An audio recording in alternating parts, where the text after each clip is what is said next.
Considering home security? Consider this. For 140 years, ADT has helped stop more crime than any other home security company. The yard sign isn't just a sign, it's a line in the sand. It's no wonder 5 times more people choose ADT to protect their homes. Visit ADT.com to learn more. For license information and terms and conditions, visit ADT.com. This is the Best of Mike and Mike podcast. Subscribe now by going to the Listen tab in the ESPN app. The Best of Mike and Mike. Here we are. Good morning. We're back in better than ever. Mike and Mike, presented by Progressive Insurance. Our guests on the Shell Pennzoil Performance Sign and Golic. There is a song. It was written by Barbara Cook, and it's called "It's Not Where You Start, It's Where You Finish." Mm-hmm.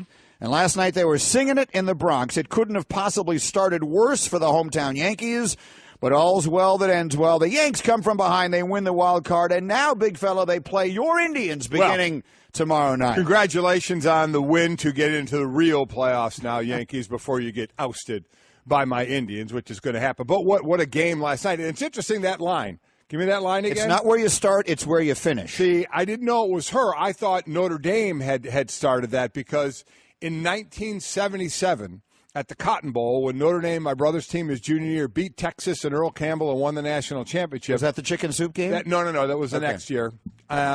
In the beginning of that season, their second game, they lost against Mississippi, so a lot of people thought they were out of it.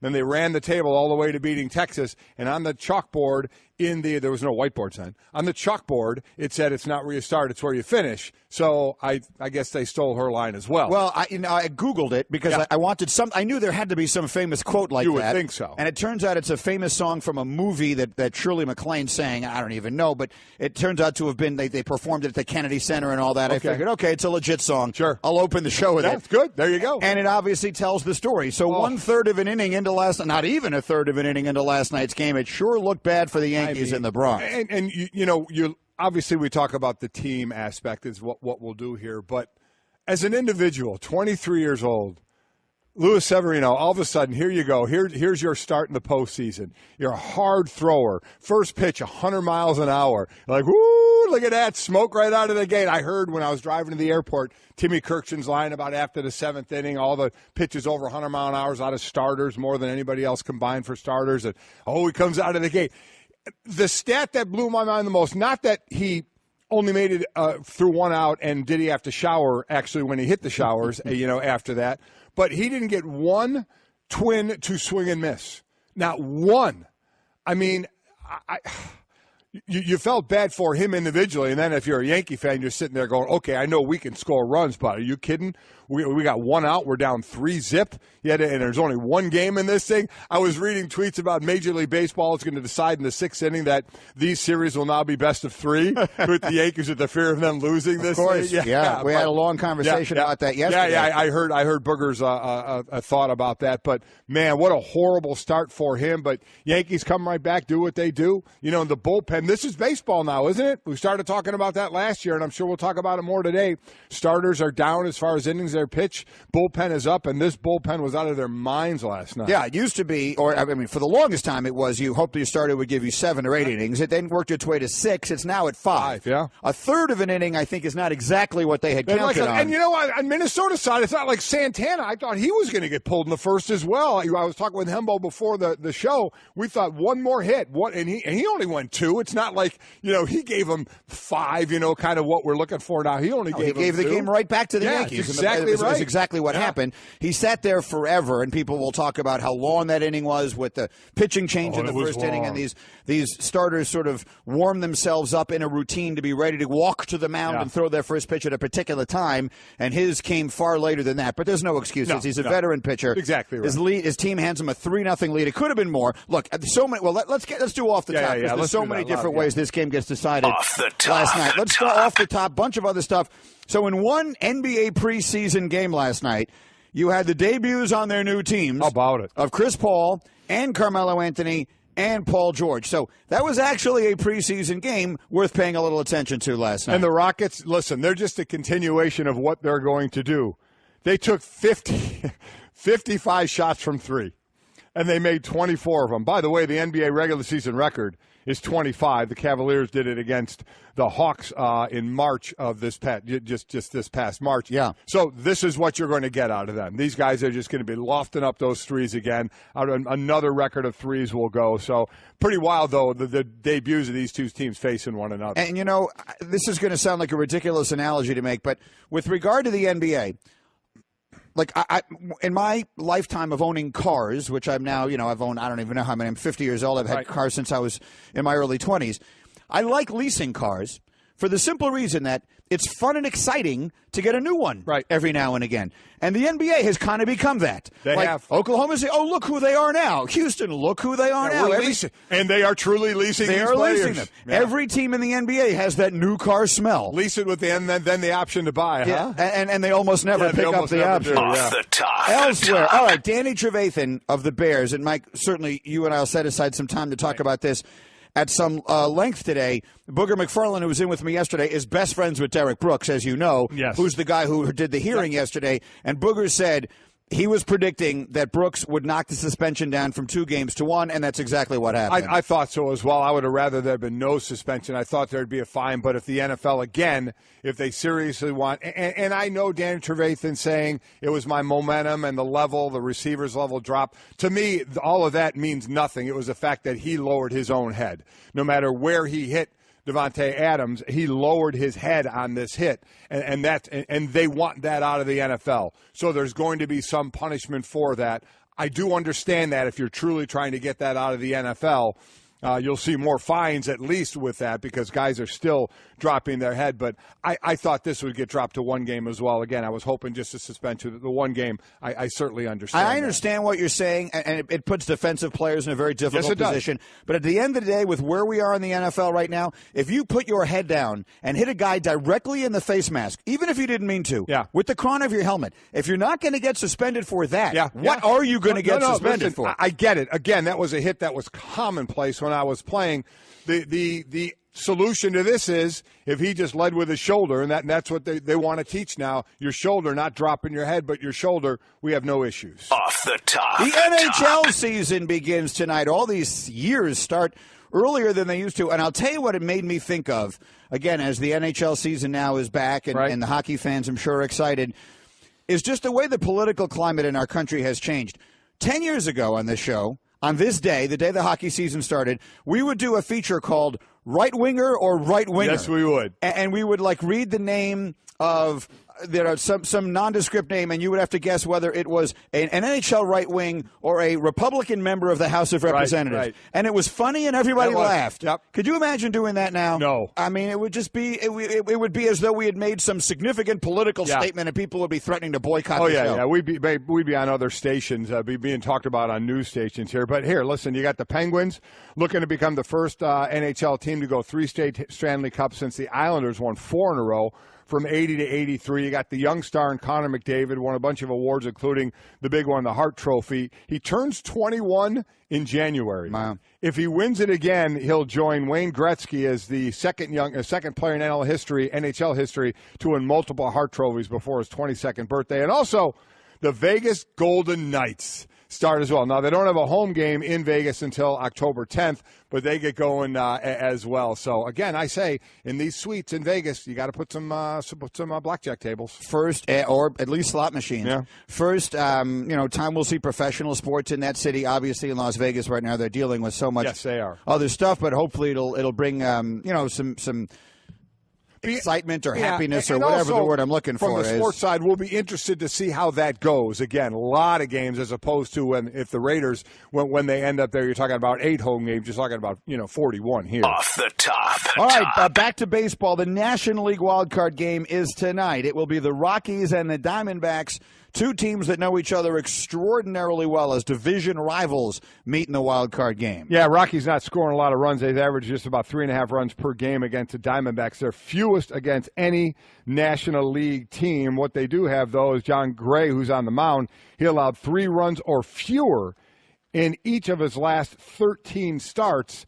And Greinke, on the other side of it, in his last 2 starts, he gave up 10 earned runs in 8 innings pitched. So, but Greinke has had has been for the most part, we know a great he's a great pitcher. He is, yeah. He's supposed to get that job done tonight. This is why you pay a guy like Zach Greinke the money that he gets paid is to win this game. Is to go out there and last more than 1/3 of an inning. Off the top. And that brings us back to where we began. Let's make that off the top, presented by Progressive Insurance. More independent agents sell Progressive Insurance than any other brand. Find an agent at Progressive.com. Now that's Progressive. And that brings us back to Luis Severino. You mentioned it, Mike. He's the 17th pitcher in baseball's postseason history to throw 1/3 innings or fewer and allow 3 earned runs or more.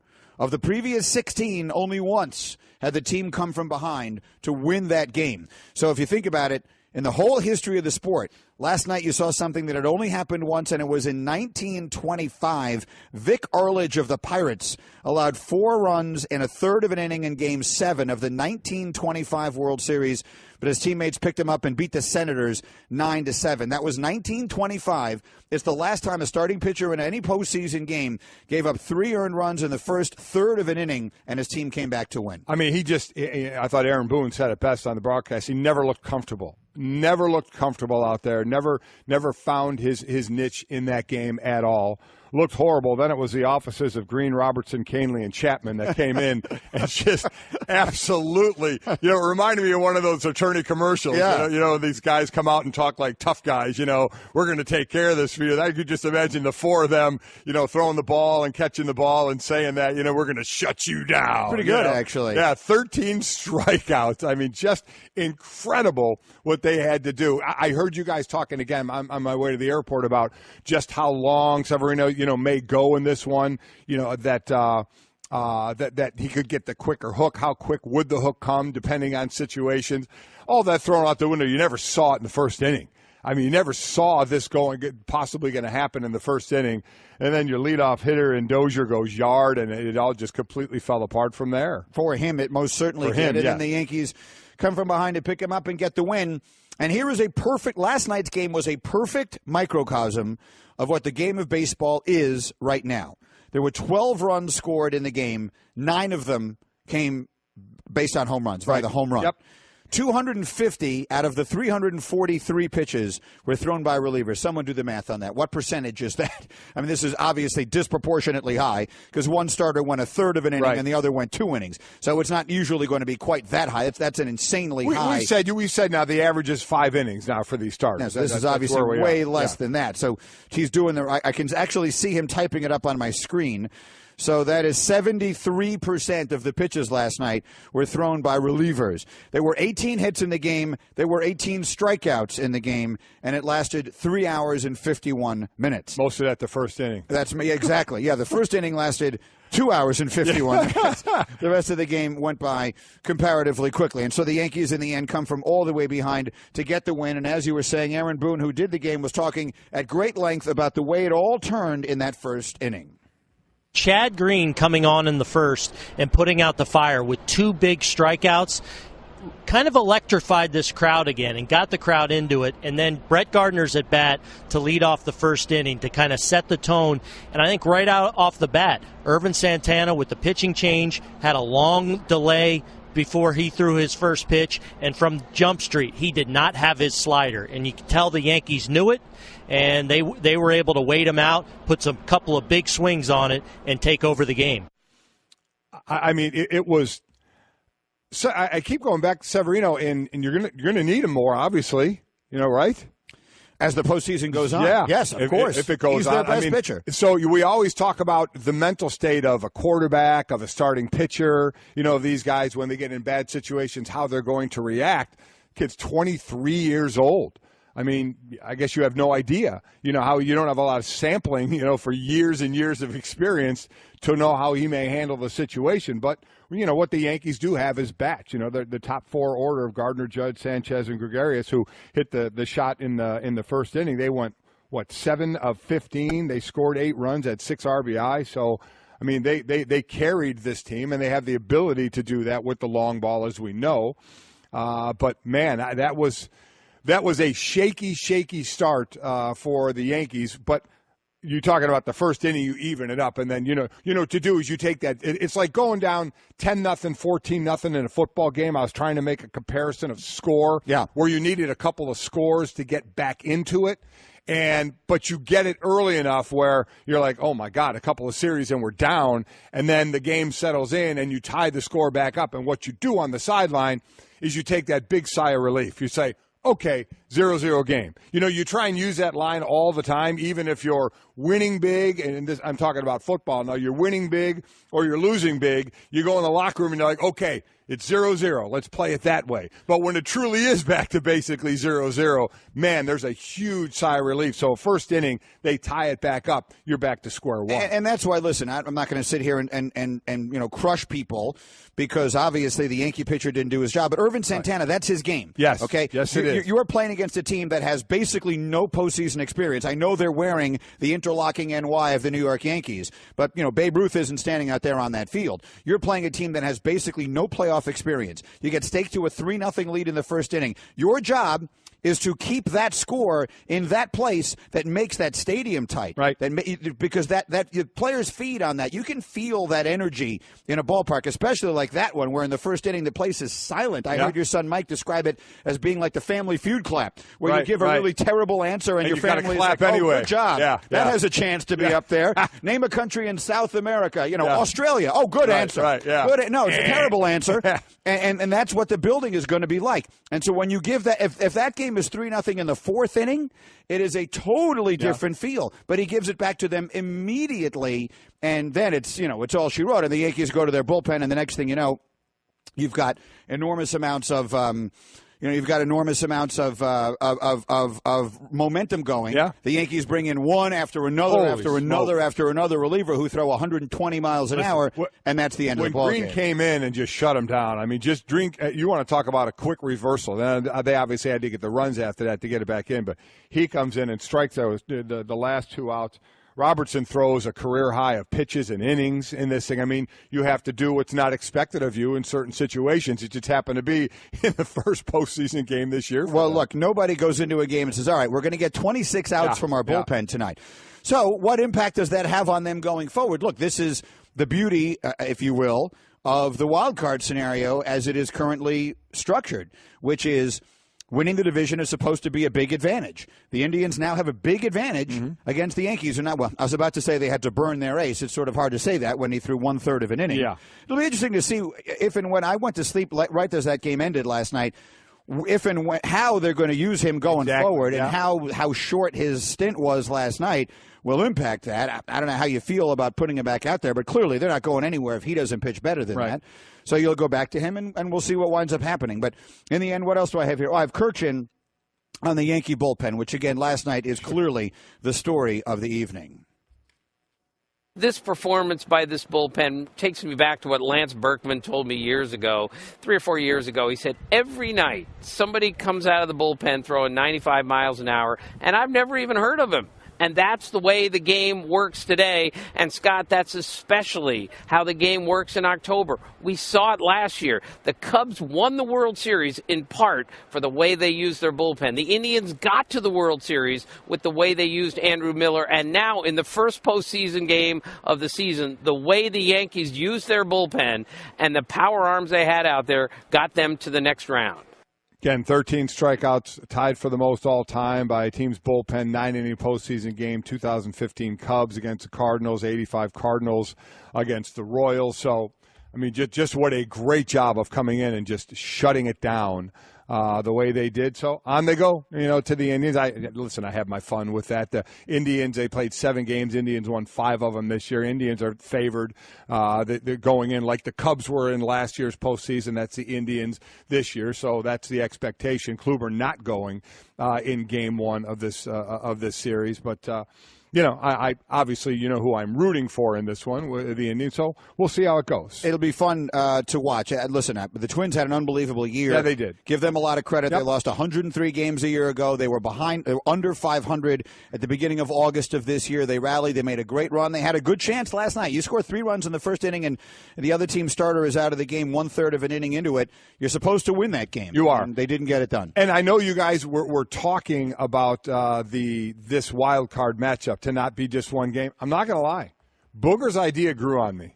About making the road team like win Minnesota. one more. Minnesota would have had to win 2 games. Yankees won the one. It would be over. Minnesota, if they won last night, would have to play one more. I know it backs everything up another day. I get that. But it could back everything up. It doesn't have to back everything up, as we discussed. Depends on the advantage you still want to give. You could do both of them. You could start both. You could do both the AL and NL on Tuesday. Right. And then, if need be, you have them both on Wednesday. Yeah. And you start the other series Thursday, on Friday, which one of the team is anyway. Right. The winner of tonight's game is not playing till Friday. Right. So you could start it that way. I mean, if you have to wind up having to break ties, it goes in there one way or the other. We can talk about it. Either way, Mike, we have to do player with style here.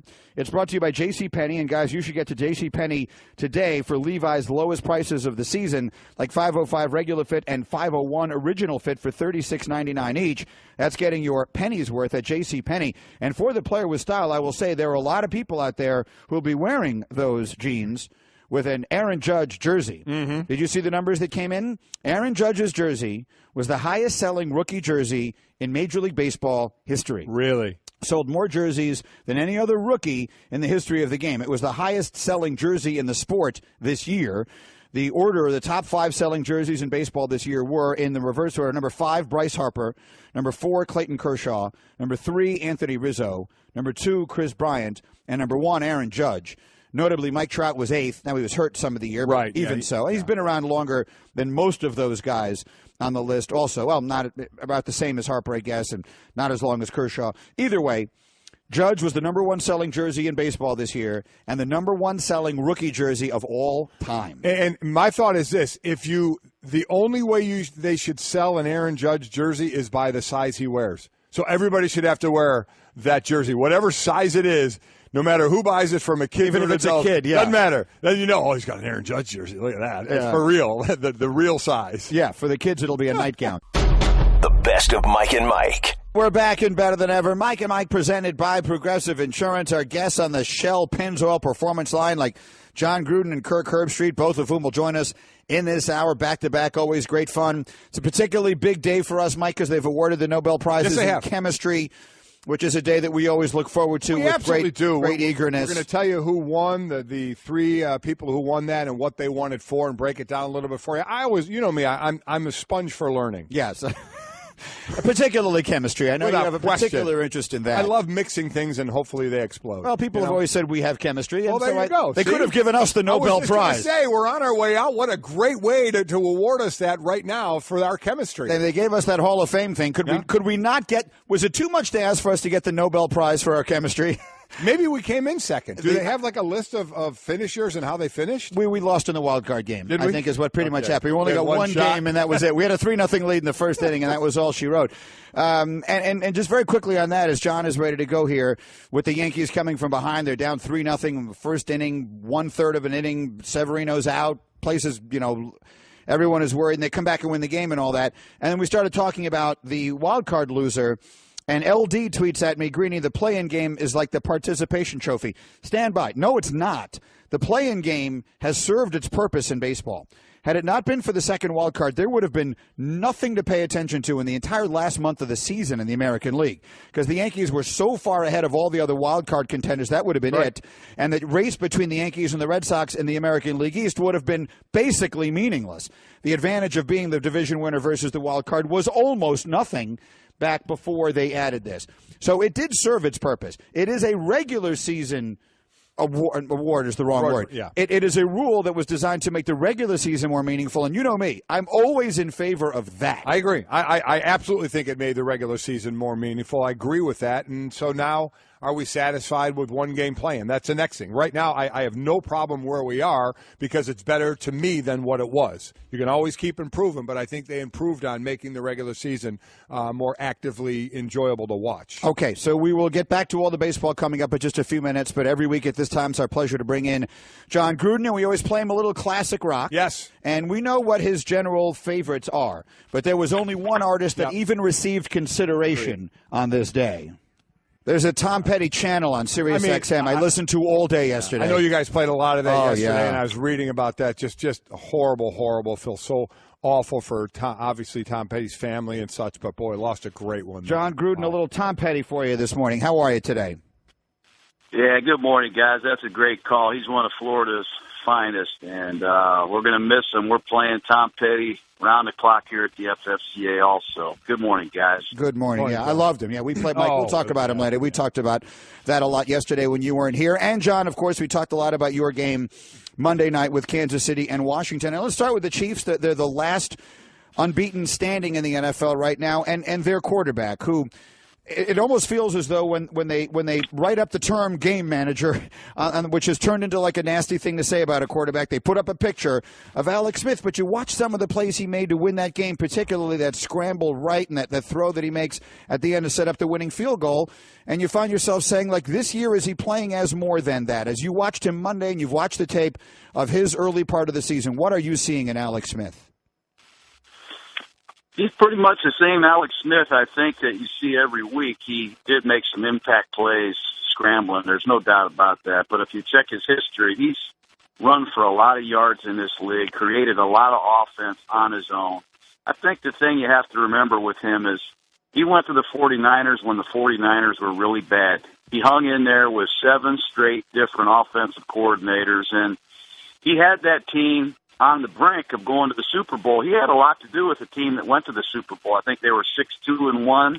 They went with a young quarterback, and he got traded to Kansas City. But he helped push the 49ers near the promised land, and then he went to Kansas City. They were 2-14. They were a bad team, and he's got them on the brink again of playoff football and championship football. All you can say about him is he's a winner, but he isn't spectacular enough for a lot of people, unfortunately. One of the things that came up yesterday, I had Booger here, and I think it might have been Louis Riddick, when we're looking at Kansas City, and you say to yourself, when it gets to be cold outside, do they have enough classical wide receivers on the outside who on a 3rd and 7 are going to run a route that gets you the 8 yards that you need? Obviously, Tyreek Hill can make spectacular plays, and their primary receiving weapon is the tight end in Kelsey. Do they have enough talent, on pure traditional wide receiving talent on the outside, to be the best team in the AFC? I think so. I mean, I look at the New England Patriots, who everybody picked to be the number 1 team in the AFC. Clearly, they have Gronkowski. The Chiefs have Kelsey. I guess it's Brandon Cooks. They have Tyreek Hill. They have a unique offense. This is an incredibly unique offense. It's hard to prepare for because you don't know what to put on a card and practice against. There's so much window dressing, so many exotic plays. Heck, they're running Jason Kelsey in the Wildcat as a quarterback on 3rd and 3 in a 17-17 game. Andy Reid is doing some things right now on offense, I think, that jazz it up, that help his receiving core. And to answer your question in a long roundabout way, I think they do. We look at that division, and a lot of people think 3 can make the playoffs there. The Chiefs undefeated, Broncos 3-1, and the Raiders are 2-2 and lose their quarterback. So from the way you coached it and looking at what Jack Del Rio is going to do, it can be anywhere from 2 to 6 weeks. Were you the type of coach, or does a coach need to kind of find the leaders of that team, the vets of that team? Do you talk with them individually, or everybody as a team on? We know it's easy. Next man up's just got to step in and do the job. But quarterback's usually a different position here. So how do you deal with that as a head coach to maybe find certain people on the team to try and talk to about this, or do you just leave it be? Well, I have a face-to-face meeting with the team. No cell phones, no emails, no Snapchats or Twitters. Let's have a conversation as a team. I think when we won our Super Bowl, Mike, we lost Brad Johnson for 3 or 4 games, and we had to win 2 games with Rob Johnson. I think we started Sean King. You got to find a way to win. You have a defense, you have special teams, you have Marshawn Lynch, who I've heard about throughout the whole off season. You have 3 Pro Bowl linemen. Come on, you got to win a game. You got to find a way to win a football game. We have enough players. We got to rally around E.J. Manuel. Does everybody understand that? And hopefully everybody can rise to the occasion. That's what the great teams have to do, fight through adversity. And there's adversity right now in Oakland. And the game you have this week, Minnesota at Chicago, is starting Mitch Trubisky, who's the 2nd pick of the draft, 13 starts in college. We all know the story. And a lot of the things we were talking about, John, if they were going to make that move, and I'm sure you would echo, is it can't all be about the quarterback who's playing in Glennon just playing poorly. You have to believe, and so, again, with the coaching cap on, where does a Trubisky have to – what do you need to be seeing out of him in practice, in walkthrough, in the weight room, in film sessions to say, okay, our starter isn't playing that well, but I have to have confidence in this young kid to go in and not have his eyes too wide open? I think they probably have seen that in the preseason, probably in training camp. I'm sure internally they have seen that. He moved the team, Mike, in the preseason. I watched him carefully. He threw the ball down the field. He put points on the board. He's an athletic guy. And he made some audibles. I think offensive coordinator Dowell Loggins has had a lot of experience working with young quarterbacks. And I'm sure they're going to fast-track him, run some plays that he's comfortable with. The problem is, I think the strength of the Vikings is Mike Zimmer in this defense. It'll be a great challenge for him. But I know they want to get him off to a good start. And I'm excited for Trubisky. He's a great kid. He's an unknown. He only played 1 year at North Carolina. But the Chicago Bears, they need some positive energy from the quarterback position. It's been quite some time. Mike and Mike, Jon Gruden with us again. That's the game Monday night, and the Bears will play it without Danny Trevathan. The announcement yesterday by Derek Brooks, who played for you, of course, John, all those years in Tampa, that the suspension of Trevathan reduced from 2 games to 1, but this will be the game that he missed. And Mike was saying earlier this morning, that hit, the specific hit that Trevathan made in that game on Thursday night was commonplace when he was playing. Booger McFarland said to me yesterday, we had a motto in Tampa, if it's wiggling, hit it. Yeah. And so that was the way the game was played. So, John, I'd like to get your perspective as one of the prominent voices in the game. Do you believe that was an actionable play? Is that a play, the way the game is played today, that was worthy of a suspension? There's a lot of ways to look at this, and I don't want to see anybody get hurt. It was a vicious hit, but not to be politically correct. You're supposed to run to the ball. And we used to tell our receivers, if you want to run an inside breaking route and you want to fight for yardage after the catch, you better be careful, because these defensive players, they're on the hunt. I think some of these receivers that are running these quick screens and these inside breaking RPOs, they need to get down, personally. I'm not blaming Davante Adams, but I think there's 2 ways to look at it. I've always coached energy, hustling, rushing to the pile. And if it is wiggling, you do hit it, because guys are fighting for yardage. And sometimes you got to give up the ball because of 1 inch. Inches matter. That's why they measure first down. That's why they have a crew down there with those chains. So I'm a little sensitive. I thought Trevathan made a great play. Obviously, what he's hitting, the surface, below the neck, all those things, I'm totally agreeing on. But I thought Trevathan made a heck of a play, and unfortunately, a man got hurt. And I get what you're saying overall, because in this case, it was be tough for Davante Adams just to get down. He was kind of being held up. But to your point, overall, I get it. These guys running these routes and feel they have a whole lot of freedom in there because defenders getting penalized for it. Not to belabor this, but my point on this, and John, listen, I looked for hits like this all the time. To me, it wasn't so much that he hit a guy coming across the middle or a guy that was wiggling, which is perfectly legal to do. You know where we are in football. You're working with little leagues and high schools. You see it now. They want guys to keep their heads up. And he dropped his head down, and I think that more than anything else said, okay, we're going to have to do something here. If he did that same hit but led with his shoulder, even if it caught Davante in the head or lower, I don't think we'd be talking about any of this. So to me, I thought it was more directly related to that. Would you agree or disagree? Yeah, I'm sure you're right. The crown of the helmet is the big discussion. Try to keep the helmet out of all tackling.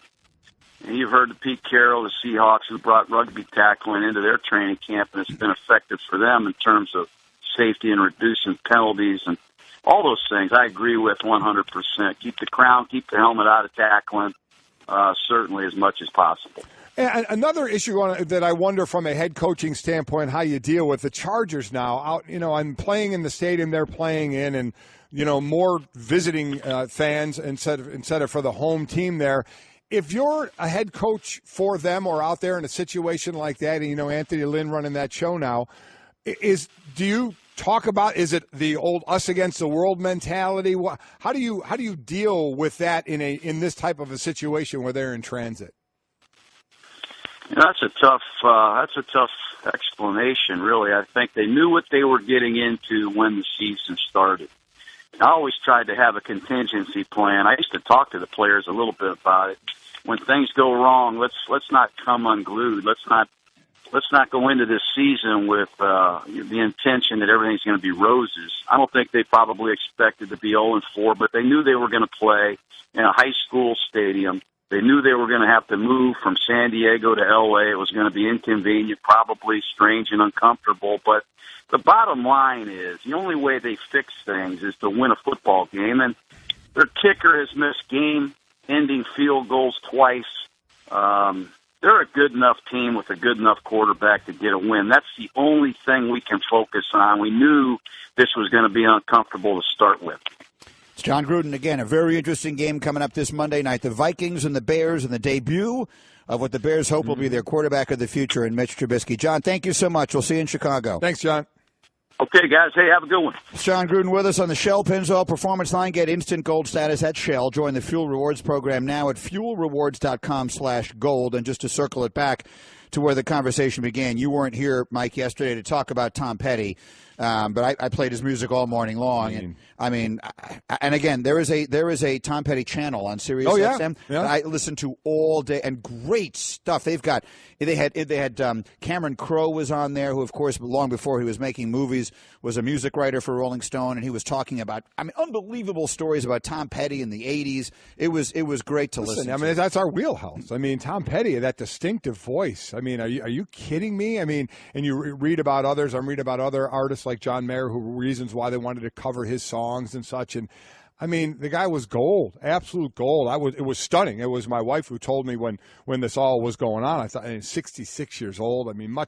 Much too young. Just such a shame. But yeah, this is a guy that was part of the music I listened to growing up. He was right in the wheelhouse of it. Yeah, he was great. I was so sad about that. And anyway, we knew John would like that one way or another. And then to sort of take it back to some of the conversation that we were having there with the football, I didn't get your take on Trubisky. It sounds to me like yours is relatively similar to the one that I had yesterday, which is I really hope this is more about the Bears deciding, you know what, he's ready, and we have an elongated break here, a week and a half, than it is Glennon is struggling, team is losing, coach is on the hot seat, all of those things. Because right now, developing the kid is the most important thing they can do. I think it has to be a little bit of both. But I think one of the main thing is okay, we feel like there needs to be a quarterback change. Our quarterback is turning the ball over too much.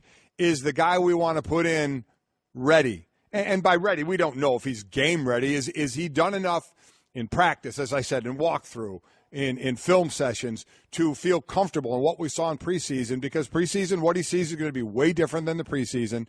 You have to have that comfort level. And if you can say, I'm not sure, then you shouldn't play him. Now, does it make your decision, how if you want to do something, you can talk yourself into anything and say, oh, yeah, I believe he's ready. That's something only John Fox and that coaching staff know, how ready that he is going to be.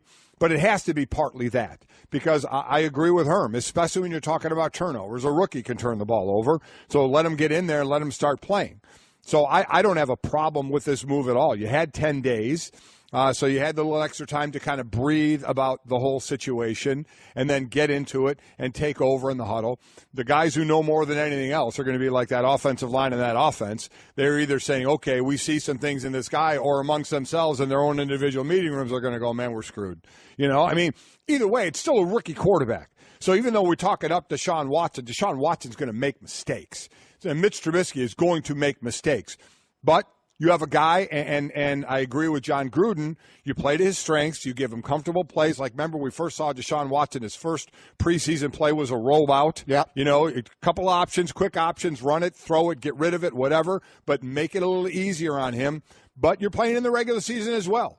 So you're not getting vanilla defenses. You're getting in Minnesota, you're getting a really good defense on how they want to play him. So a lot is going to fall on that offensive line to protect him, to hopefully get a running game going with the two-headed monster that they have and ease it up. That's where everybody else, what you do is everybody else feels a responsibility to pick it up more. When we were going through the season without Randall, we went through quarterback after quarterback. I know, because I obviously know the guys on offense, were saying we need to try and do more. On defense, we would be like, okay, we need to even pick it up for us. We already want to get a turnover. We already want to score when we get a turnover, but we need to really continue to emphasize that even more. We need to help out the situation, and that's where you are. Now, a lot of people will say, well, are the Bears good enough to do that? Well, that's not what players think. Players, every time they walk out onto the field, have the thought process that they have the ability to win the game. Every play, every game, that's how you're built. So you go in there thinking, okay, I really need to focus in on my job and get it done, and maybe even a little more to help out this young quarterback and give him some confidence. What you don't need, I mean, this is where we're saying no drops. I mean, you don't need drops. You talk about one of the best ways to help is to get a running game going, and that falls on the running back and the O-line and the receivers. Make the catches he throws. They may not all be right where they need to be. Help the young kid out. Make those catches. You know, he may not be able to throw you open right now or put it right where you want it. You got to step up and do a little more for him. Here's the other place where Deshaun Watson was so much more prepared, however. Not only did he just play more games. Oh, yeah. And against better competition. Sure. We saw him twice against Alabama national championship scenarios. But remember, we're now dealing in a place where that guy played 2 full playoff runs, right? Yep. They had a month between the regular season and then the college football playoff 2 years ago.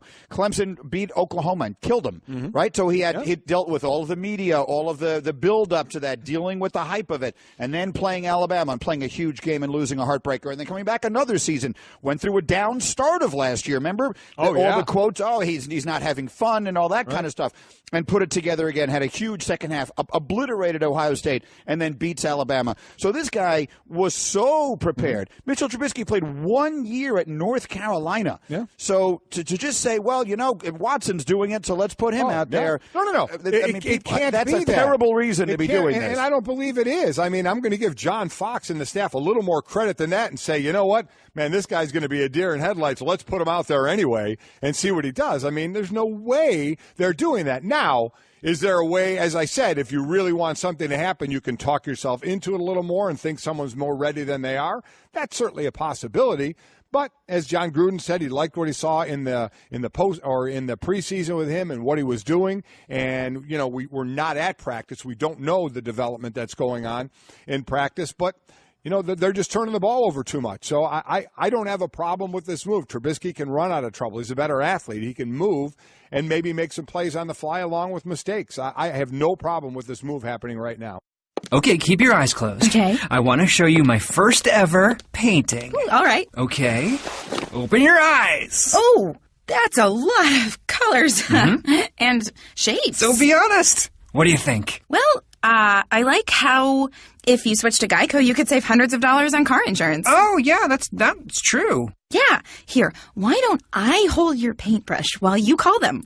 Geico, because saving 15% or more on car insurance is always a great answer. What a great time of the year this is. Obviously, baseball playoffs in full swing. We'll continue talking about that as we go. Tons of football to get to, and for that we turn our attention to Kirk Herbstreit, who joins us every Wednesday at this time on the Shell Pennzoil Performance Line. And College Game Day will be in Fort Worth this weekend for West Virginia and TCU. And Herbie, it'll be a really big week as Lee Corso will be donning the headgear for the 300th time, which is really something. I mean, in a sports world where there are very few things you can count on, to turn you guys on every Saturday morning and see the coach putting on one of those headgear, that is definitely one of them. Yeah, it's crazy that it's 300, but it's always, we call it a skit. It's no longer just a headgear. It's like he's up to something, and I think Lee Fitting's behind it as well as the mastermind. They come up with whatever they come up with, and the rest of us try not to know what he's going to do until he does it. But he's 82 years old. He is the man, and we love him to death. And he's our guy, you know, and it's great. Well, I'm sure we'll celebrate that in a unique way this weekend. It is one of the most fun things to watch, maybe except when you guys are up there, and he's given also with it. It's not just headgear, but there's also like other things with it that can cause bodily harm. and then you kind of have to be careful, don't you? Yeah, I mean, he'll have guns up there. He'll have live animals, you just never know what he's gonna do. But it's so ironic to think that thing started way back, I think in '96, and it just continues on, and people, you kind of almost know what he's going to do, but you still want to watch him do it, and it's just fun. It kind of sets the tone for the day, and I think people over the years, different generations, have come accustomed to, hey, whose headgear did he put on? Everybody talks about it throughout the day, so very, very cool for that to be a big part of our show. Yeah, it really, really is. And you guys in Fort Worth this week for 23 West Virginia, 8 TCU. TCU had the big win over Oklahoma State. It's interesting you have a former Florida quarterback at West Virginia, the former Texas A&M quarterback at TCU now, Will Greer at West Virginia and Kenny Hill at TCU. And quite honestly, West Virginia lost their first game against Virginia Tech, won the next 3. This is it for them, right? This is their chance to get back into this thing. One more loss, they'll be done. But they can pull off this win against an undefeated TCU. They're going to be right back in this thing. What's their best chance to do it? Yeah, I think Greer's they've got some great athletes around Will Greer, and Dana Holgorsen he's been very consistent with his brand since he's been in Morgantown, with a certain toughness that they play with their defense. They're not intimidated by anybody. They'll get in your face. They throw the ball around. They're playing a really good team. I mean, I think a lot of people weren't really paying much attention to TCU until they upset Oklahoma State, but I think TCU it's obviously just as big a game and just as big of opportunity for them playing at home against a talented team, and it's an opportunity to continue to take another step in that conference and try to set up bigger showdowns down the road. But if you look at the slate of games, it's clearly the game that we should be at, and Chris Fowler and I are actually, and Maria Taylor are actually going to be up in Ann Arbor for Michigan and Michigan State later that night. But that game in Fort Worth will be probably a typical shootout that you can expect to see in the Big 12. Mike and Herbie with us here, brought to you by Allstate. Make sure you check out the Herbstreit and Fitzsimmons podcast as well. Okay, so this is where I was yesterday. Herbie, I had Booger in here, and we were going through some of this stuff, and it's starting to feel like Alabama and Clemson are really separating themselves from the pack. So we were trying to figure out, who else do we really buy into? Who else do we feel like is a legit top-shelf team? So let's run through a couple of them. You mentioned Michigan is the game that you guys have this weekend. In the Big Ten, you've got Michigan unbeaten. You've got Penn State unbeaten. You got Ohio State with their loss, but maybe they are. Who are we buying into as a legit contender in the Big Ten? But don't forget about Wisconsin. And excuse me, I forgot them. You're absolutely right. Yeah, I think Wisconsin has a chance to be possibly undefeated going into Indianapolis. And now you're 60 minutes away from playing for a chance to get to the playoffs. So, and I think Wisconsin's legit. So I think Wisconsin's in there. I think, I don't know what to make of Ohio State after their performance against Oklahoma at home. People getting excited because they've looked a lot better against inferior competition. But truly, we're not going to know anything about Ohio State and for a couple of weeks until they play Penn State. Then we'll be able to figure it out. And that game's in Columbus, so Ohio State's going to think this is our chance to kind of avenge the loss to OU, to show, that we belong up there with the big boys. And Penn State's going to think this is our chance to play Ohio State. This is the team that we beat, and we won the Big Ten championship, and they went to the playoff. This is their chance to kind of avenge that. So I think a lot will be decided on that day. And then with Michigan, with John O'Korn in right now for Wilton State, they're kind of like that team that's just a little bit forgotten in the Big Ten, but very, very talented defense. And I'm anxious to see John O'Korn this weekend against this Sparty defense, because the Spartans are back to playing defense the way you would expect a Mark D'Antonio team. So I don't think it's fair to just, I know the Booger will just throw anything out there and make a statement. I'm one of these guys that, I could throw something out there, but I'd like to see these teams play each other. Otherwise, you're just kind of guessing at this point. In the Big 12, there's TCU and OU. The winner of that game in Oklahoma State, people still think's the player, but I think the winner of the TCU Oklahoma game, I think is going to be the team that will eventually emerge in the Big 12. The SEC, have you guys watched Georgia the last couple of weeks? That's where I wanted to go, Herbie. I mean, that's a team I look at it and I watch them play. I was in South Bend when they beat Notre Dame by a point. That loss is looking better and better for Notre Dame as Notre Dame is running the ball so well. We'll see what's up with Wimbush and his foot. But Georgia, the speed on defense, that freshman quarterback, what he's doing, the two-headed running attack. Man, stand up and take notice of that team. Yeah, for real. And Georgia setting up, you imagine if Georgia keeps playing the way they are and they stay healthy, you imagine Georgia, Alabama in the SEC championship game. I mean, that is a clash of the Titans. That would be a huge game. So you have them. Miami, I don't know. Is Miami as good as they looked the other night? Miami could be that team on the other side that could play Clemson in an ACC championship game, and that Miami defense, man, that front four and those linebackers are flying around making plays. So I don't think it's as bad as everybody's saying. I'm just not going down that path.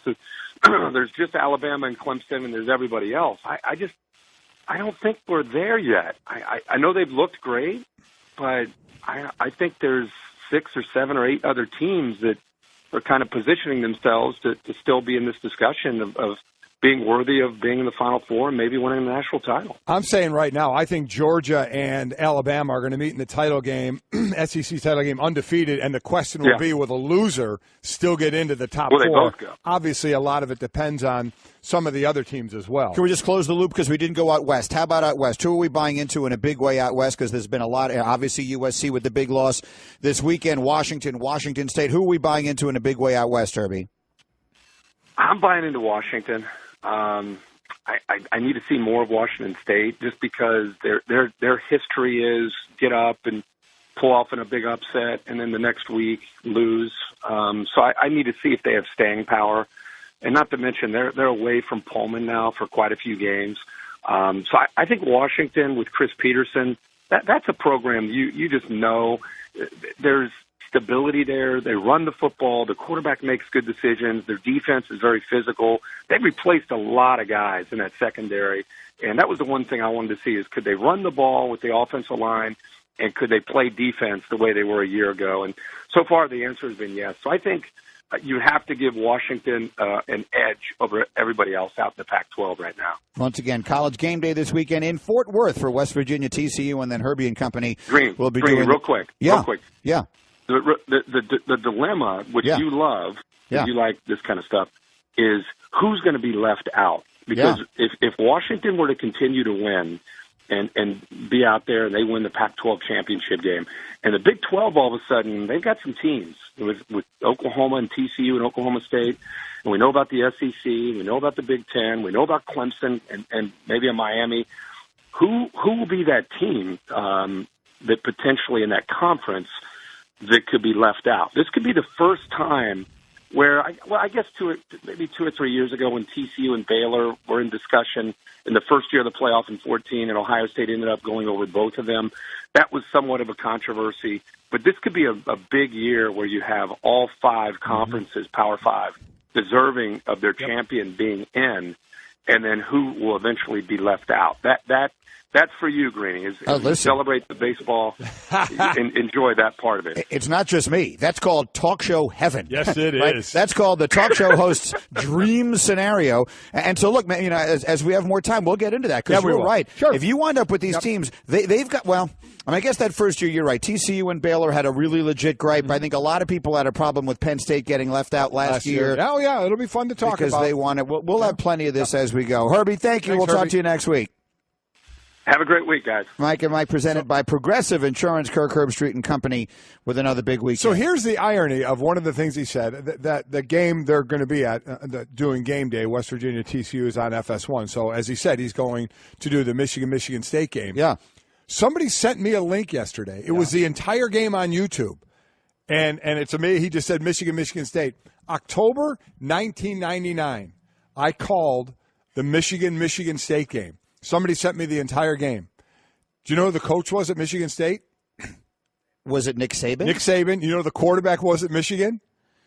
Don't tell me. Tom Brady.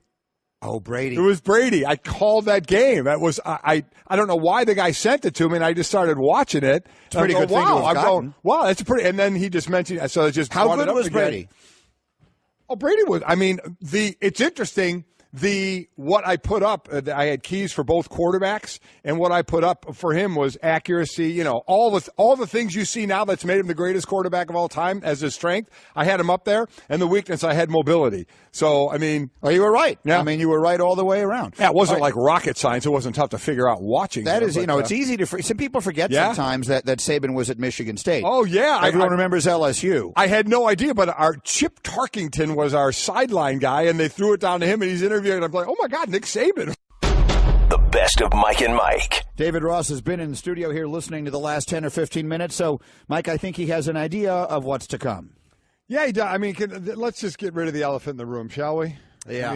It does not feel good. I understand that. Again, we're talking about Gary Sanchez, the catcher for the Yankees. He got a foul ball, square on to the family jewels. And any guy out there, if you weren't on the ground in the fetal position when you saw that, Robertson, the pitcher, even was aghast at what he saw as well. His reaction was the glove over the mouth, and I think he may have thrown up in his glove in that moment. I think we all, as men, if you've ever been hit there and you saw how it just, the slow motion replay, it just rattled – the what we want to call the meatpacking district in New York. It is the worst feeling, and it's there. It's like, oh no, here it comes. That bad feeling. It is. It's delayed, right? Isn't it delayed that second or two, and then it's just And then the stomach ache comes. And Mike, I heard you talk earlier. It's underneath when it hits that underneath shot too is really bad. How does he stay in the game? How do you shake that off, Rossi? Well, it's one of those, it hurts, and then the stomach ache comes, and then you see him kind of jumping around and trying to just shake that feeling. But it goes away to an extent where you can get back to focusing on the game. But there's definitely an ice bath coming when you get back in the I would have room. immediately asked for the numbing shot without question. I want no needles down there. No, that's true. That is true. Now people I would have always announced my retirement on the field. I would have circled. I would have invited the media to come down on the field, and while lying on the ground, I would have announced my retirement. You're right about this. When you see it in slow motion, just kind of the reverberation of everything kind of moving there, just horrific. And you never know during the game how the boys are moving around down there and where they are situated. But I ended up at the back of my career. I would go jock strap with the cup in it, and then I would go another jock on top just to make sure it was nice and tight. People were always stunned that football players don't wear cups. We never had. The way you fall and move, there would be way too much pinching involved. It just wasn't worth wearing it. So when did you first start wearing it in baseball, and what was the worst shot you ever took? We always wore catching, from, I caught in Little League. I remember I had this little soft thing that my mom bought me. It was like, wait, I'm kind of embarrassed to wear this. But now I can't step on a baseball field without a cup on. It's just unnatural for me to put on baseball pants. Covering games. I caught a shot in a minor league ball. A guy was throwing 100. We had a rehabber from the big leagues, and I got a foul ball, direct hit. Remember, it just went straight down. My stomach hurt for 2 innings. We took the bus back to Vero Beach. I got undressed, and I had a dent in my plastic cup the size of a little bit bigger than a golf ball. And I don't know how it didn't, how things moved around. Damage you, huh? Nothing really bad. It was. I think I still somewhere have that dented cup, in an old garage somewhere, in the garage somewhere in the old box. All right, moving right along. David Ross is with us in the Scott's Lounge. Feed now for a better lawn next spring with Scott's Winter Guard. Gary Sanchez, by the way, teamed with Aaron Judge to go 4 for 8 yesterday. But let's talk about the first inning, because obviously that's where all the fireworks take place. So Severino goes out there last night, and it just can't go any worse than it went for him. But when he leaves the mound, second and third, 1 out in a 3-0 game, what happens right then, to me, is what turns the entire night. Because if that turns into 5-0, I don't think that we have the same result last night. You hit it right on the head. The fact that Greeny was able to come in and shut 2 strikeouts, not allow that 4th run. A terrible start by Severino. I think he was a little amped up. His pitches were really flat. His slider was more like a cutter. He was throwing so hard. His changeup was a non-factor for him. Just not the guy that I think they expected, obviously, to start that game. But the fact that Greeny comes in, punchy, second, third, only 1 out, and then they just roll after that. The bullpen, David Robertson, Tommy Canley, the whole group just did a phenomenal job. And what really set it apart for me in the first inning was Brett Gardner, the leadoff walk from Santana, a great at-bat by Aaron Judge in his first postseason at-bat, having the poise, having the calm heart rate in that moment, come out with a big knock. You got first and third, and obviously Didi goes deep, and now it's a game again. So we'll get into the game, obviously, but for the kid, the 23-year-old, what about him? We always, in my sport in football, you always worry about the mentality of the quarterback when he has a bad game or gets hit too much or throws too many interceptions. Do you worry here because of his youth, or is that maybe a positive for him of going into his next game? I think the next game he starts, the first inning, will be key. Again, getting that monkey off your back, being able to slow things down, calm your heart rate. I know, talking to Larry Rothschild, he is a guy that wants to go harder when things go bad. And so that is something they've been working on, of when you think you need to go harder, let's slow things down, try to take something off. And I think his first inning, his next start, will be very important. Mike and Mike, David Ross in our studio as we look back on last night's American League wild one. I also believe that the Yankees getting those runs back, as you pointed out, as quickly as they did is a huge factor. And look, Santana's a veteran pitcher. You get handed a 3-0 lead in the first inning. Your job is to keep that and apply that pressure, because that building is going to feel it. If you get into the third inning, the fourth inning, the fifth inning, and it's still 3-0, it's got to be, and you've obviously been there, so I'd love you to describe it, how different the pressure is versus they get the runs back immediately. Well, and we talk about the shutdown inning. After you score in the major leagues, you score some runs. We need that next inning to put up a 0 from our starting pitcher. Keep the momentum, get our hitters back in the dugout. Santana wasn't able to do that last night. That 3-run homer, you saw the electricity come back into that ballpark. It was a great environment. I was there pregame, an amazing environment.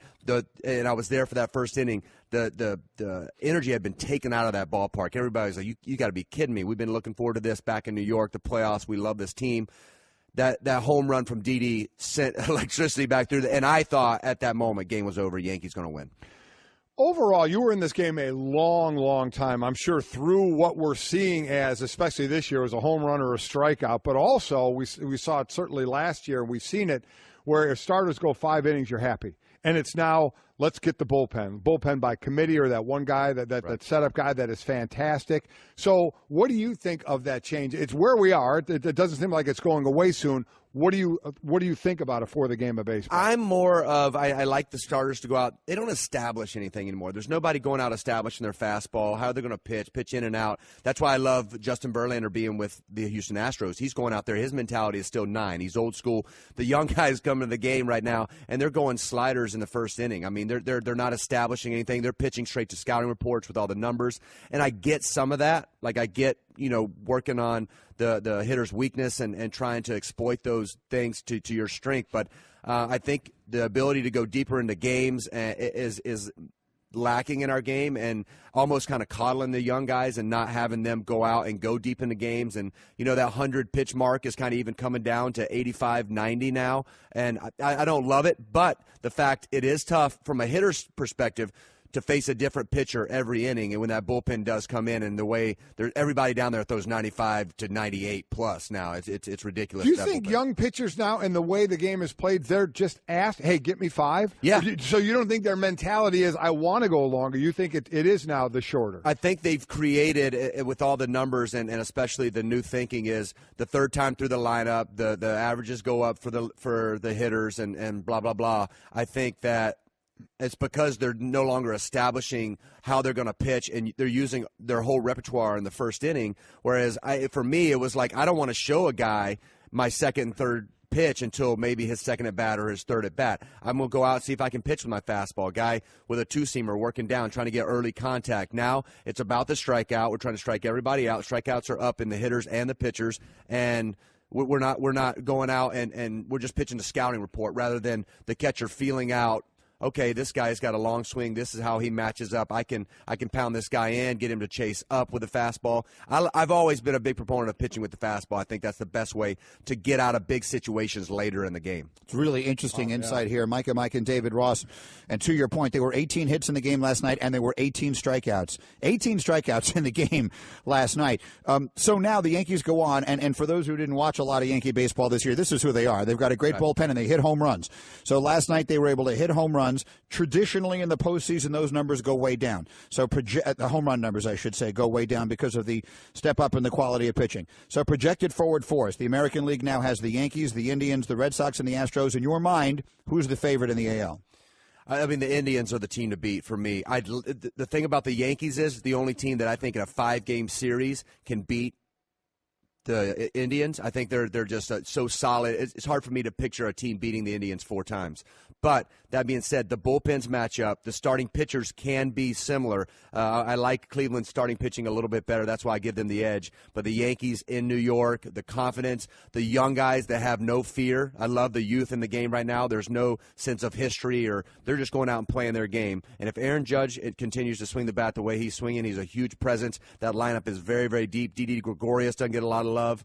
Gardner doesn't get a lot of love. I mean, these guys, I know Aaron Judge is the talk, but they've got a really deep lineup. And then tonight with Colorado and Arizona, I mean, Arizona the favorite here, but again, does it matter who they go on to next, with the Dodgers and how that would play? Well, I think Arizona gives them the best chance to beat the Dodgers. I don't like the Colorado-Dodger matchup. I think the Dodgers are too strong. But Arizona's played well against them lately. They've swept the last 2 series with them. The Dodgers haven't been playing their best baseball in the second half. They were unbeatable in the first half. Arizona has the depth in the pitching staff. They've got a great lineup. JD Martinez is the best hitter on the planet right now. I mean, he's doing some crazy things. So I really like Arizona. But I think this game is going to start. This wildcard game tonight is going to come down to starting pitching.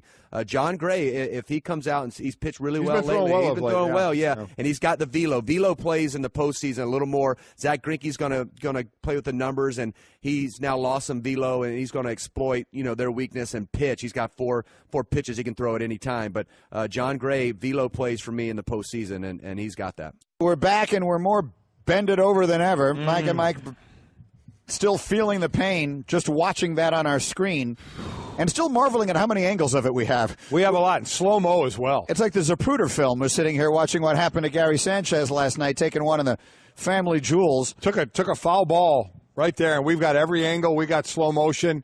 And, how's he feeling this morning? That's what I want to know. I mean, I'm feeling bad just watching it, so I can't imagine how bad he must feel. We have more angles on that thing than they're going to have if there's a goal line play to decide the Super Bowl, where they have like 400 cameras sitting there just at the – we have more looks at that. It's just remarkable to me. Anyway, we are presented by Progressive Insurance. We needed, though, that we didn't have? The cup cam. I don't even know how to play off that. Our guests normally appear on the Shell Pennzoil Performance Line. Right now, Will Cain has made his way into our studio, as he does every single Wednesday morning, and he, like all the rest of us, are just sort of, I was about to use the word shriveling in pain, and that's probably not the right way to describe it, although it may be the most accurate description I can imagine. Of a dull sense. That's one just awful moment, isn't it? There's not a man in the world who's not watching that and going, oh, my goodness, that's just win or lose the game. That's the worst moment of the night. When's the last time you identified with something similar to that situation? I've told the story. My nephew, who is now a freshman in college, was young enough that he was visiting us, and we were out throwing a baseball around, and he was maybe 11 years old, and he wanted to pitch. He wanted to, so we marched off a little area, and we're by a pool, so I'm just wearing I'm wearing nothing but a bathing suit, and I get down into a crouch, and he short hops me. Boom! The underneath. And I went flat on my back, and that was brutal. So that's probably 7-8 years ago now, something like that. And like I said, they always told us in football, if you get hit there, don't grab a different part of your body. Why? I don't understand the why. Don't grab another.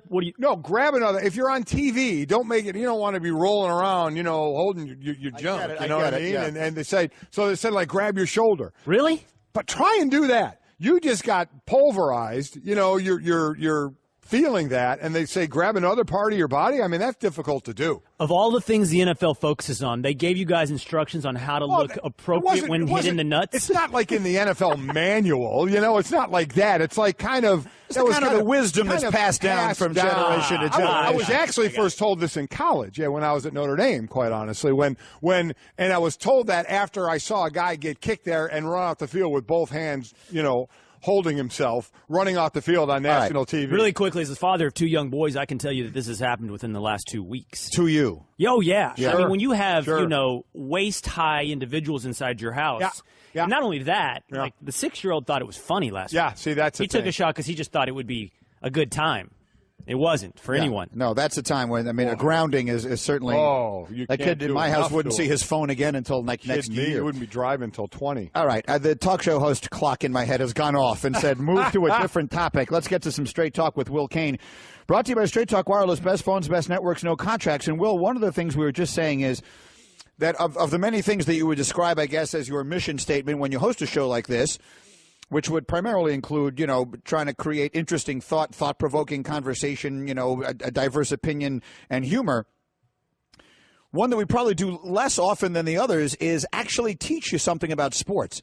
But I think we just did that. I think we all learned something from David Ross there, the inside of this mentality of the way pitchers are pitching now, and why obviously last night being a ridiculous outlier when one starter only goes 1/3 of an inning.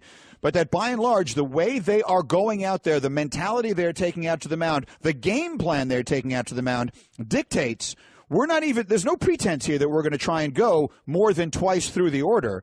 So they're throwing everything they have in their arsenal in the very first at bat in the very first inning of the game. Again, last night being notwithstanding, and it really has changed it. It makes you wonder about paying a starting pitcher $30 million a year. Zach Greinke is getting paid $34 million to pitch this season. He's the only Diamondback getting paid more than $10 million. Mike, I'll start with you. Can you justify that if in a game that tonight is for your season, a winner-take-all, this for all intents and purposes is Game 7, if no one is going out there with the mentality that he's going to pitch you into the 8th inning? Listen, it's not about justifying. It's about where we are. That's what the market bears right now. It's not like it's going to go down, but I get what you're saying. Well, I guess what I'm asking is, will it go down? Will teams stop paying that for starting pitchers? Yeah. Well, no. Well, all it takes is teams saying, I'm not going to invest that much in a starting pitcher at this point. So now you're hoping an owner. I remember in hockey when all the owners were upset because a couple teams were paying a lot, and then when they got their chance, they pay a lot. You can't stop them. Yeah. They're going to pay somebody, especially when multiple teams want one guy who is great. So that money is not going to go down, but the mentality seems to have changed. And, Will, it can't be just from the pitcher because catchers call games, whether they're calling it or they're looking over and they're getting the sign from the manager. It seems to be the prevalent attitude now of get me to the 5th inning and we'll take it from there. That's fascinating. And Greeny's stats that came from David Ross, that pitchers used to think they could get through the lineup 3 times. The statistics say that 3rd time you're not making it anyway. So give it everything you've got in the first 2 times through the lineup is amazing. I don't know if you're right, Golic. I think you probably are in the short term that it won't depress the starting pitchers market. We'll find out soon. What is Yu Darvish is probably the top line starting pitcher to hit free agency this offseason. Will it depress his value? When's Kluber up? Probably not. Kluber's got a while yet, okay, because he's going to be one as well. But you're right. But if you're giving more money to middle relievers, if middle relievers have become more important because they're getting you through more innings, you're going to devote more resources there. And you would think by the same token, if starters are giving you fewer, you'll start paying less.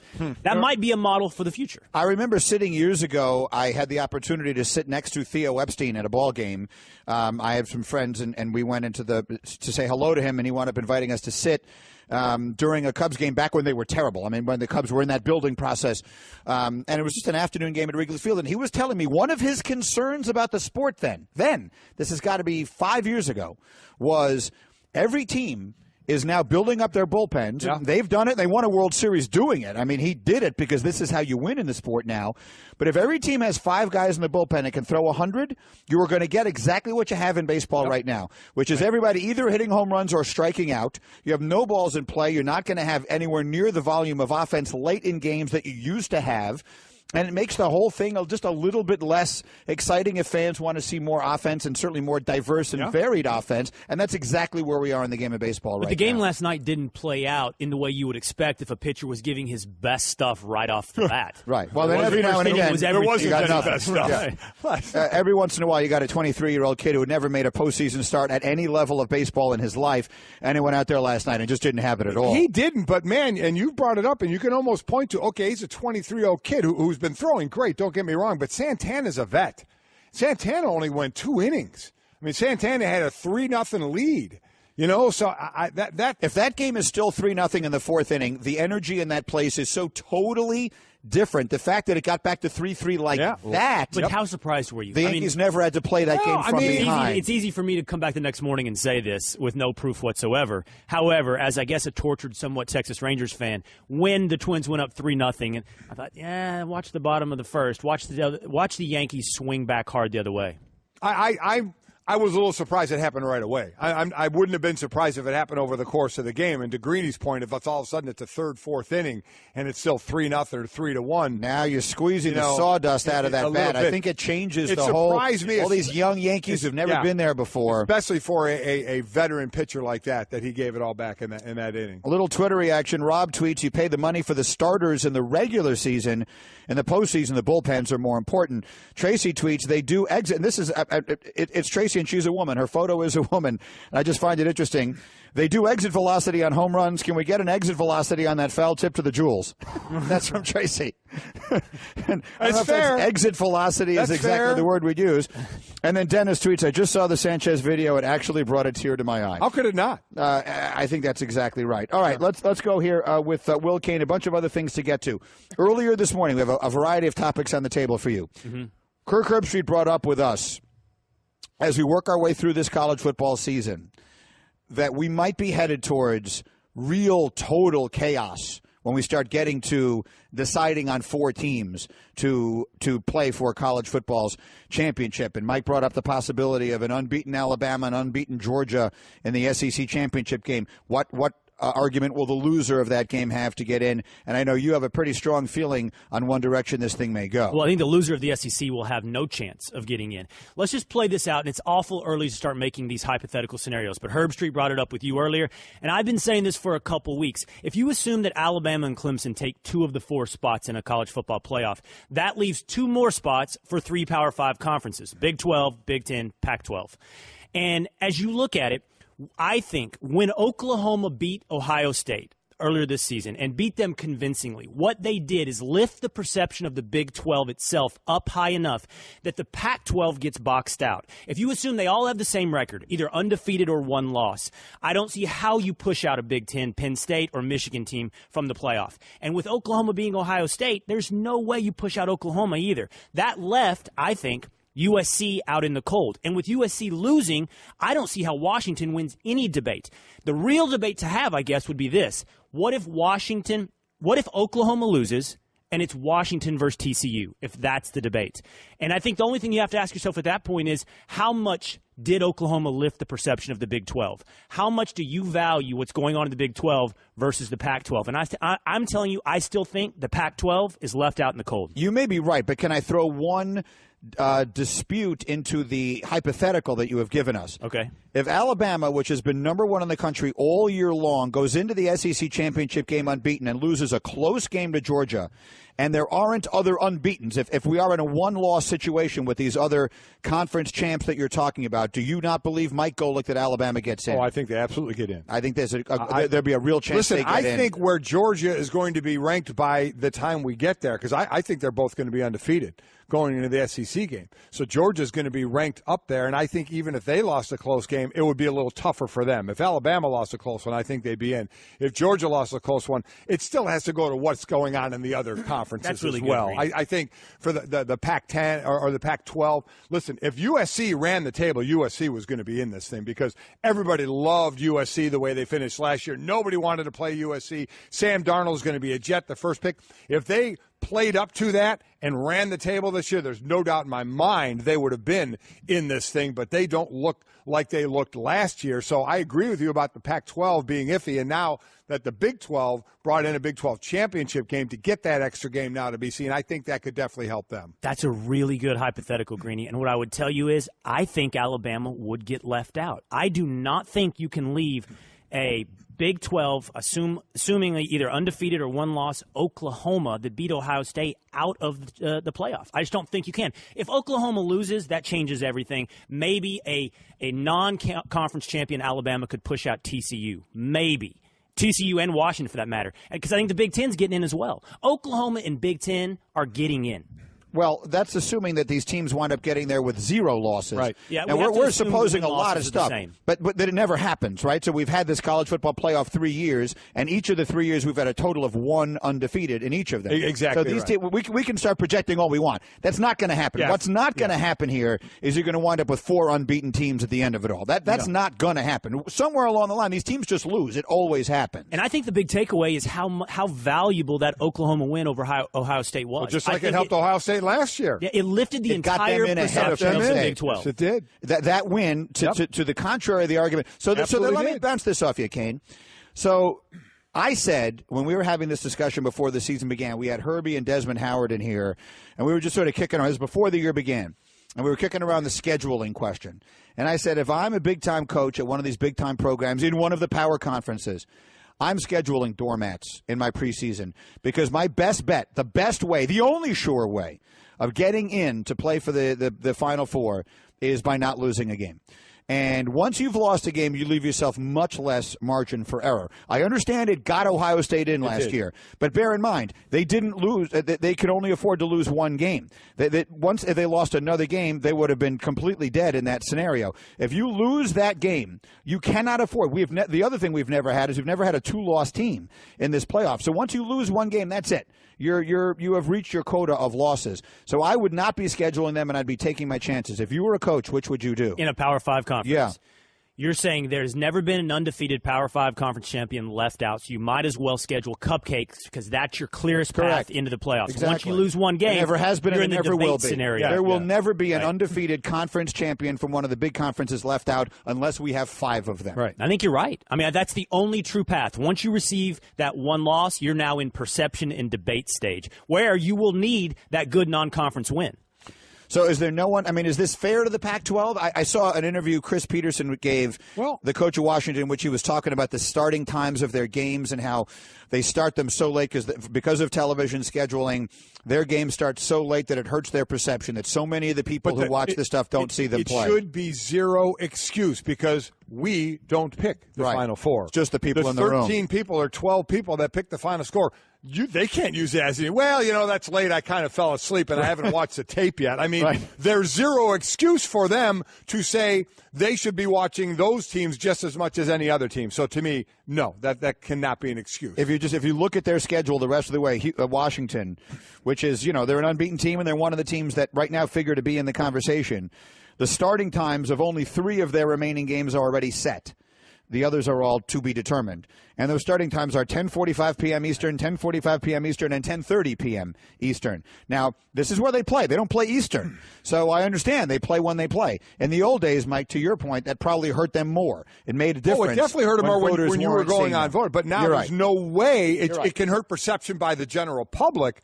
But in the system that we have, there's no way it should hurt them. If we do, you got to get new people, picking the Final Four. If that at all is an issue, that can't be an issue. No chance. I'm just reading his quote.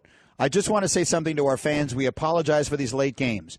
I'd also like to reiterate it has nothing to do with us or the administration. We want to play at 1 p.m. It hurts us tremendously in terms of national exposure.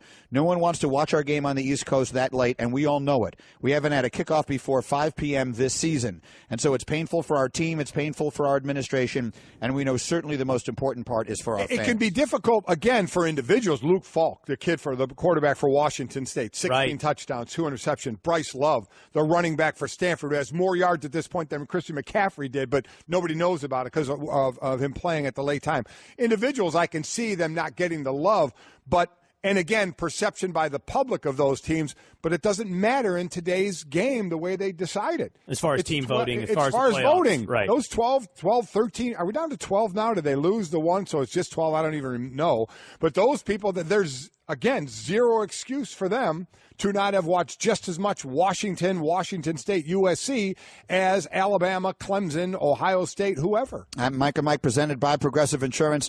Our guest on the Shell Pennzoil Performance Line. All right, Will Cain, one more from you. I know that you watched with interest some of the events surrounding NFL star Michael Bennett and the issues that he had in Las Vegas.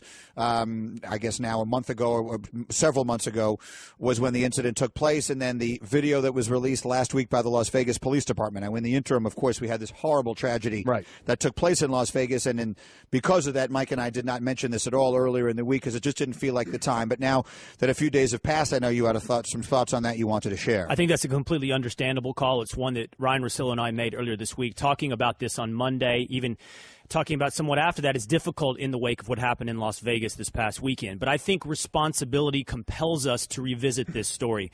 It was about a month ago, Greeny. It was in the wake of the Mayweather-McGregor it was the fight. That's right. It was the night of the fight. That Michael Bennett supposedly was, in his account, a victim of racial profiling and excessive use of force by the Las Vegas Police Department. He came out with his famous tweet entitled Equality, where he says he was taken down for nothing other than the color of his skin, for nothing other than being a black man in the wrong place at the wrong time.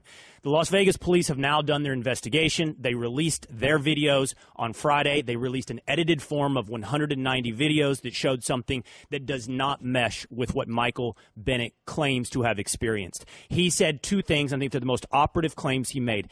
This was racial profiling and was done for nothing more than the color of his skin, and that he was a victim of excessive force. Those videos show Michael Bennett crouching behind slot machines, moving through that casino, comparatively suspicious to the other people in that casino during an active shooter incident, supposed active shooter incident. Michael Bennett, from what the videos that have been released, and there are 190 of them, does not appear to be in any way a victim of racial profiling. There are numerous, if not hundreds, of African Americans in that casino.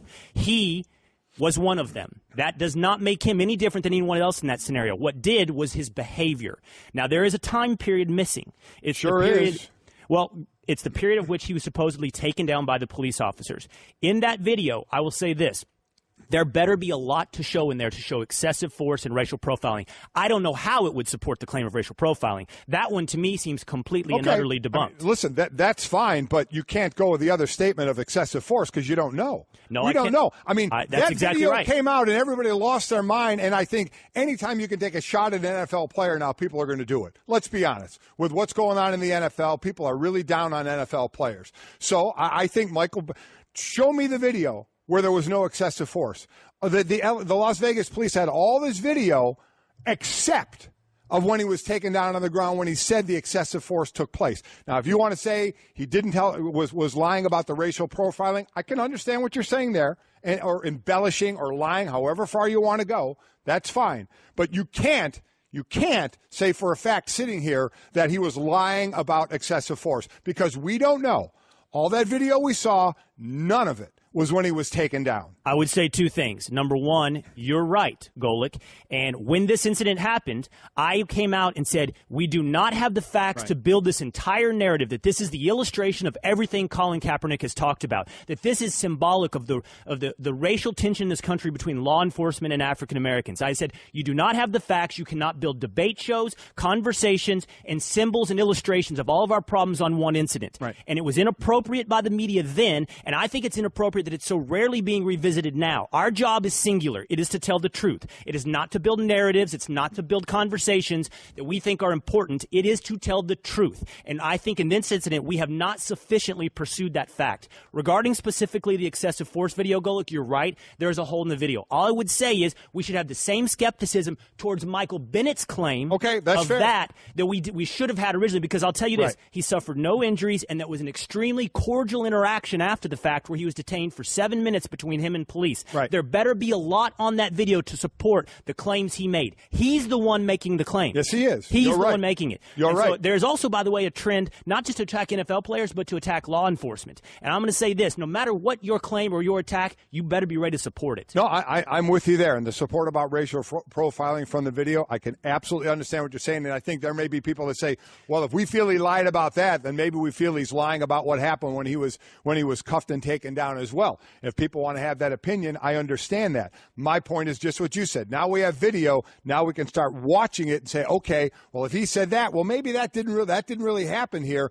But the claim, but it was. Wouldn't you say it was pretty interesting that there's a hole in that video? There is a hole in the video. There's 190 videos of which they'd offer them up to Michael Bennett's attorney. If there's something in there that supports his claims, boy, the police have a lot of guts to put out a falsified video. And I know we're late here, Grant. I understand it. But I also want to say about the Las Vegas police and what they were saying to Michael Bennett. Say, listen, dude, we had reports of an active shooter. We are taking. And I get it. I mean, listen, after what went on, the horrific scene that went on in Las Vegas, you understand if that's what they think is going on, that they are going to be very, determined in what they do. So this isn't. I'm not saying this against the Las Vegas police either. Just that there was that hole in that video. I know that. We're all trying to be sensitive to this conversation. The way. Last really quick point, Greeny. Yeah, go ahead. This is so important. My indictment primarily is for the media, because here's the thing. I am someone that believes society probably does have a problem that we need to visit about African Americans and law enforcement. But when you build a truth upon a lie, you undercut the truth.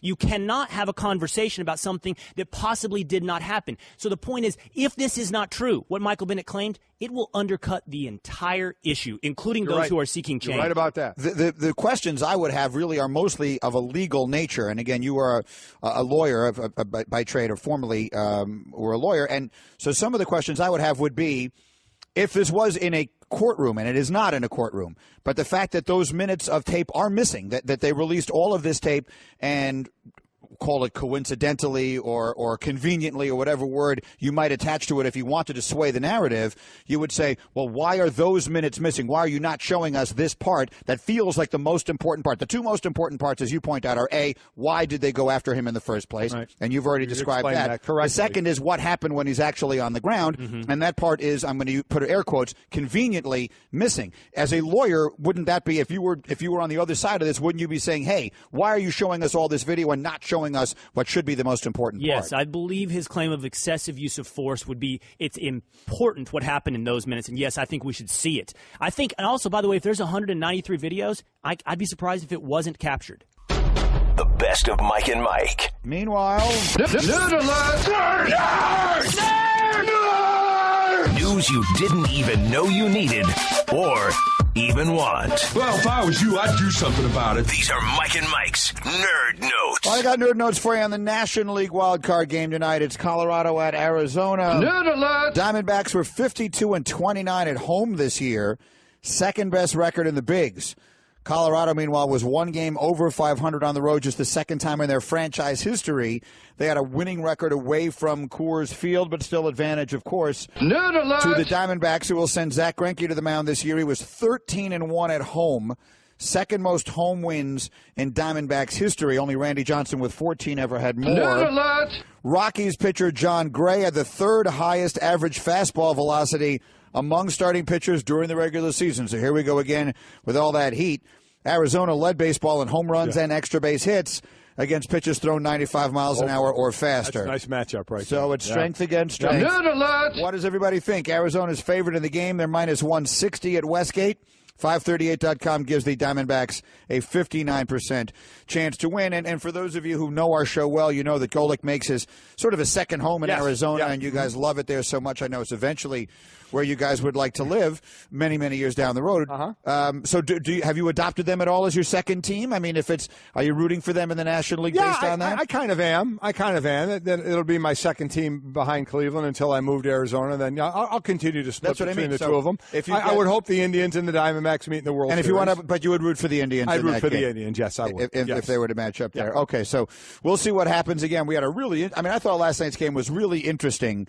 And it just goes to show you, baseball is the most psychological, I think, of all of the major sports, besides maybe golf, because of the amount of time. It's just that simple. Like yesterday, I was actually talking to Booger and Ryan Clark about this when they were saying, I know what Danny Trevathan is thinking. We were talking about that hit. Right.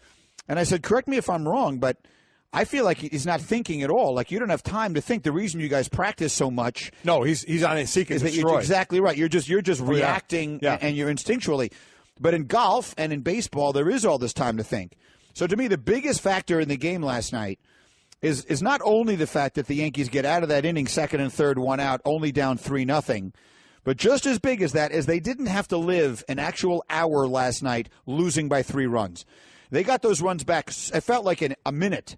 And they got it back so fast that psychologically they never played that game from behind. Right. I mean, they barely played that game from behind. No harm, no foul. Right. Okay. All right. Exactly. Oh man, this is starting out bad. Bottom of the first, we got it all back. Okay, we're good. But so much has been made of the Yankees while they have the legendary interlocking NY that basically they're a bunch of kids who've never been in this situation before. So it's very different to play that game from, hey, we were behind. Not only that, but you've got the juice and the momentum. We were way behind, and look at us now. We're right back in this thing. Versus, okay, now it's the 4th inning and we're still losing. Now it's the 5th inning, and we're losing, and every at-bat starts to feel like life and death. So I think the psychology of last night's game is extremely interesting. I completely agree. Getting that all back in that first inning and basically starting some square again. The guy that was really, getting hurt was in the clubhouse. And you had a guy in Chad Green who came in and just shut down the rest of that first inning, and you feel pretty confident in your bullpen, even though they had to throw way more than they're normally used to. Okay, and we actually, Hembo gave us a pretty good little trivia question here, so pop that back up if you would. Sorry, English, struggling. We'll try that. Pop that back up if you would. What was the Yankees' last postseason series without any member of what we would describe as the Fab Five, meaning the core four plus Bernie Williams? What was the last postseason series they played in which none of those players, Derek Jeter, Mariano Rivera, Jorge Posada, Andy Pettitte, and Bernie Williams, what was the last postseason series they played without any of them? And in all honesty, I guess I would have thought about that. Your first inclination might have been to go back to 95, right, which was the first time they made the playoffs in that longest time. But that is not the answer. The actual answer is the 1981 World Series. You got to go all the way back to that. At least one of those players appeared on the roster in 34 consecutive postseason series from 95 to 2012. How about that? And now from Derek Jeter, you hear him behind the mic with a big M on the mic. Weird, flag. Isn't it? It is. Look, if you want to be an owner, that's the way it's going to go. Yeah. They weren't going to sell the Bulls to Michael Jordan because he was their greatest player, and they weren't going to sell the Yankees to Derek Jeter because he was a beloved former Yankee. So now, he goes in another direction. And listen, if you read between the lines and the stuff he was saying yesterday, he's going to trade. He's going to trade Stanton. It was interesting to hear him talk about rebuilding, retooling, patience and all that, and said he had been eyeing this for a while about owning a team and zeroed in on the Marlins. And the other interesting thing, I think the thing that you would have really liked was in his office, it was a very cool desk, and they had the hand sanitizer, like the full-on hand sanitizer thing right next to his desk. Like the kind of thing you might see like in an airport on a stand. Yeah, exactly. Coming back into an office or something like that. I mean, I just think that moves around the germs. I think they've got everybody faked out. No, you could be more wrong. It kills a lot of it. No, it doesn't. If it does, just moves it around. I'm not going to lie to you. Moves it around. My entire life has been a sham. If that's the case, if that stuff doesn't actually work, my entire life is just a sham. Just moves around. That you have the same amount on your hand, just moving it around. Everything I stand for becomes meaningless. There you go. If that is indeed the case. All right, so we got ourselves the best juncture of the entire sports year as we speak. You got your baseball playoffs. The second wild card game is tonight, and then we dive headlong into 3 games tomorrow. We got NFL action tomorrow night. We got a good game tomorrow night, actually, right, with the Patriots and the Buccaneers kicking off the NFL weekend. Right. And we got all the college football and everything else, so this is a wonderful time. Oh, by the way, basketball preseason started and hockey starts tonight. The NHL season starts tonight. It's incredible. The best time on the sports calendar. We're glad you're here to be along for the ride with us. And we are back in better than ever, same time, same place tomorrow. See you then, Mike and Mike.